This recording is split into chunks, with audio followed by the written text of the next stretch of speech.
Yesterday we saw the first part of the public speaking techniques, and I have told you certain inputs about the knowledge of the subject, then reading habit, then choice of the words, then using of short and effective sentences, then sense of timing and style, which is your USP.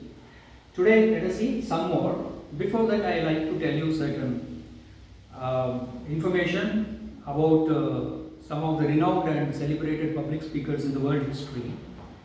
That will give us some lessons for our life, that how we have to be.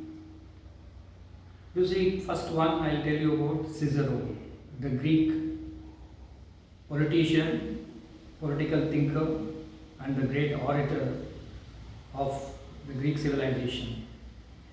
He is renowned as one of the finest speakers, orators of his time. He had certain deficiencies in him as far as speech is concerned.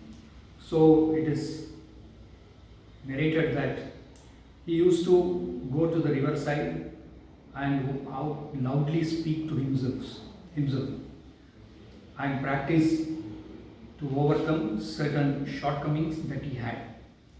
And later on he evolved himself as one of the finest orators in world history.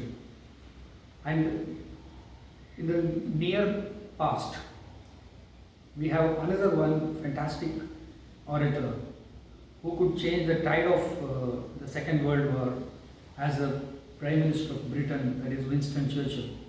Winston Churchill is another celebrated orator. And there is one funny incident that it has been recorded somewhere. He used to prepare very well. I'll tell you certain things that how he used to prepare. And without preparation, he will never go to the House of Commons and address. So one day, it's a funny narration. He was in the washroom taking bath, and some murmuring sound was coming outside.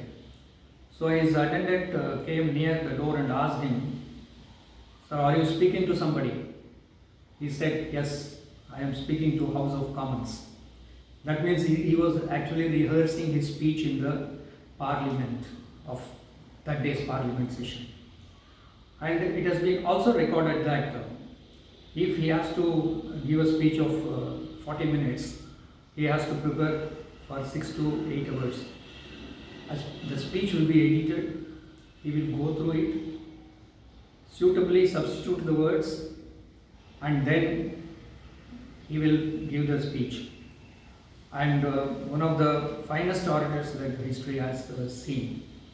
And one thing what he says is that sincerity of the public speaker is very, very important, and the choice of words, the diction that the public speaker is using is also very, very important. So if children and teachers, if we want to develop ourselves as good public speakers who will be appreciated, respected, and listened to by the people, we have to read some of the speeches of these people. There are so many in the Indian history also, and I want to go deep into that. And Winston Churchill's war speeches, they are very, very beautiful and very interesting. So that we should read such type of literature to make ourselves as good public speakers. And then impeachment of Warren Hastings. When Warren Hastings was in India and went back, there was an impeachment process against him in the parliament. And those speeches, impeachment of Warren Hastings speeches are also very celebrated piece of oratorial skills. So now let us see some of the ingredients of public speaking other than what we saw yesterday. See, one is that language devices. Language devices I am talking about is that to make your speech more punctuated and to attract the attention of the audience and to make the audience take a pause and think about what you have said, it would be always better to sparingly use alliterations and relevant similes, metaphors, and other figures of speech and punchlines and assertive words and sentences. These should be used sparingly in our speech they will make our speech more scholarly and appealing to the people. And then the speed, if you see children, when some teachers and children, both I have seen in many cases, when we memorize the speech and come on the stage, we have a fear of forgetting.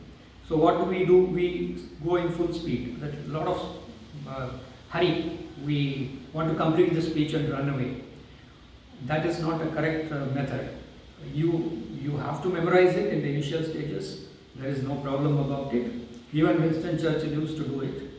We have to memorize it, and then standing in front of a mirror or in a closed room, what is the content that has been memorized has to be slowly delivered to yourself and practice. This is the way that we have to practice for public speaking. That is why how much speed in the course of your speech only. Suppose you are delivering a speech for 20 minutes. At some places where you have to express your emotions or anguish, then the words come faster. No problem about it. But the entire speech should not be like that. A speech, they say, should be like a slowly running brook. That means there should be ups and downs and like a wave that is on the shore, not inside. A very gentle wave type, ups and downs should be there. You have to rise when you have to be assertive and you are expressing something serious or anguish, and then you have to be very gentle. So this way we have to organize our speech. And pauses, when you are given a very punch line or something very, very pregnant with meaning, or something you want the people to brood on or to think, sometimes a pause should be given. It's a very good device. Passing, you pass. Suppose you spell out a humorous thing, a pun maybe, and it has to enter into the minds of the people and they have to relish it. So for that we have to give some time. That's why you say very experienced speakers, when they speak, they stop sometimes. That is for the people to react for that. Then the clap comes, the laughter comes like that. That is why passing is very, very important. Then posture and gesture. I'll tell you about this posture. Posture, when we are speaking on the stage or addressing the people, the body posture should be straight like a stick. We should not lean on or on one side or this side, or scratch the head or scratch the nose or unnecessarily pull the pants. All these things should not be done. We have to be straight, looking into the eyes of the audience and having the sweep of the audience. So our eye contact should be there, and when you stand erect, it shows the level of confidence of the speaker. That is why we have to stand erect. Unnecessarily we should not meddle the mic or take a cup of water. All these things should not be done. And gestures, and we should not be very straight, because when children in the initial stages come to the stage to give in the elocution competition or in debating, you will see that they will stand straight without any movement because of the fear of forgetting. They are coming to the stage for the initial stages and they think that they will forget the content. Because of that, they are very tight. Should not be. Your gesture, your posture, your delivery, the way you speak, your facial expressions, everything should be natural. The natural speaker will be always admired by the people. So gestures should be there. That means moving of the head when you are asserting something, or you are showing something, or you want to quote something. In these places we have to have the gestures. Then anecdotes and stories, they are very, very important to make the speech more spicy, more interesting, and to justify what you are talking about. So that interesting anecdotes, humorous anecdotes, what is taken from your own life or where you have read somewhere, or short stories. The stories should have a message, should not be very lengthy stories and we get lost in the story and people also lose interest in that. It should not be like that. Maybe for 40 seconds or maximum to 30 to 40 seconds, a very short, crisp story that has suspense, that has humor, this type of stories. That is why I said yesterday that knowledge of the subject, reading habit. Reading habit is very, very important, because when you read as much as possible, you collect a lot of information with you which will be very useful for you when you deliver a speech. That will come in handy for you. Then truthfulness and sincerity. That is, even what Winston Churchill tells about sincerity is that the speaker should be sincere in his preparation. That's why I said yesterday, we should never go to a public speaking stage without preparation. We have to respect the audience, we have to respect the time of the audience, and if we have the ego that we can speak on any topic at any time given, that is not a correct approach. We have to prepare, and we have to be very, very intelligent. Our memory should be sharp. Otherwise, what happens? In that group, there may be some people who have already listened to a speech. So that if you are giving same type of story and same type of humorous episodes and same type of examples, they will get bored and you will lose your credibility as a speaker. That is why we have to scan the audience, and accordingly we have to use our language and content so that every speech will look new to the people. That is then sense of humor is very, very important. That should be a part of your life actually. We should be very, very very much enjoying our life, and observant.